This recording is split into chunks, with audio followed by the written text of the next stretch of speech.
भगवत गीता हिंदू धर्म की पवित्र पुस्तकों में से एक है। महाभारत में कुरुक्षेत्र के युद्ध के दौरान कृष्ण ने अर्जुन को गीता का सार समझाया था। श्रीमद् भगवत गीता में भक्ति योग, कर्म योग, एकेश्वरवाद, ज्ञान योग का वर्णन है। फिर गीता में मानव जीवन की विभिन्न समस्याओं का समाधान बताया गया है। गीता में कुछ ऐसी चीजों का जिक्र है जिनकी व्यक्ति को कभी भी इच्छा नहीं करनी चाहिए, क्योंकि अगर आप इन 4 चीजों को हासिल करना चाहेंगे तो व्यक्ति के जीवन में कष्ट बढ़ जाएंगे। गीता में एक श्लोक के माध्यम से कुछ बातें बताई गई हैं। वह श्लोक और उसका अर्थ यहाँ दिया गया है। श्लोक: परांग परद्रव्यांग तथैव च प्रतिग्रहें परस्त्रिंग परनिंदंग च मनसा ओपी विवर्जायत।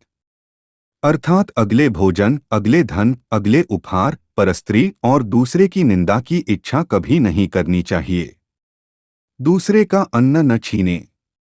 कृष्णा कहते हैं कि अपनी और परिवार के सदस्यों की भूख मिटाने के लिए मेहनत से कमाए गए पैसों पर भरोसा करना चाहिए। कृष्ण ने साफ कहा है कि कभी किसी दूसरे के भोजन पर अपना अधिकार नहीं जमाएं, क्योंकि वह खाना भी किसी की मेहनत से कमाया हुआ होता है। इसलिए दूसरे लोगों के भोजन को देखना बंद कर दें। किसी को दूसरे के धन, संपत्ति और संपत्ति को अपना नहीं समझना चाहिए। यदि आपने कभी धोखे से किसी का धन ले लिया तो आपको उसे कई गुना अधिक चुकाना पड़ेगा। उदाहरण के लिए, आपको अप्रत्याशित खर्च उठाना पड़ सकता है, किसी बीमारी पर अधिक पैसा खर्च हो सकता है या बच्चे की शिक्षा पर योजना से अधिक खर्च हो सकता है। दूसरों का दान। हिंदू धर्म में दान का विशेष महत्व है। दान करने से पुण्य की प्राप्ति होती है।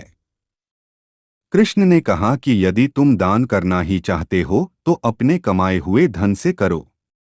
यदि आप किसी दूसरे व्यक्ति की लाई हुई वस्तु का दान करते हैं तो उसके पुण्य का 1% भी आपको नहीं मिलेगा। कृष्ण कहते हैं कि परस्त्री के प्रति वासना करना महापाप है। यदि आप एक साथी पाने की इच्छा रखते हैं तो आप चाहे कितनी भी कोशिश कर लें, आप इसे छिपा नहीं सकते। इसलिए कृष्ण ने सलाह दी कि अपने मन और भावनाओं पर नियंत्रण रखें। अगर आप ऐसा करेंगे तो आपकी छवि खराब नहीं होगी और आपके परिवार वालों को कोई नुकसान नहीं होगा। पर निंदा। गीता में कृष्ण कहते हैं कि किसी को कभी भी स्वयं की निंदा नहीं करनी चाहिए। अगर आप ऐसा करेंगे तो आप दूसरों के साथ साथ खुद को भी खो देंगे। आलोचना किसी के भी लिए बुरा समय शुरू कर सकती है।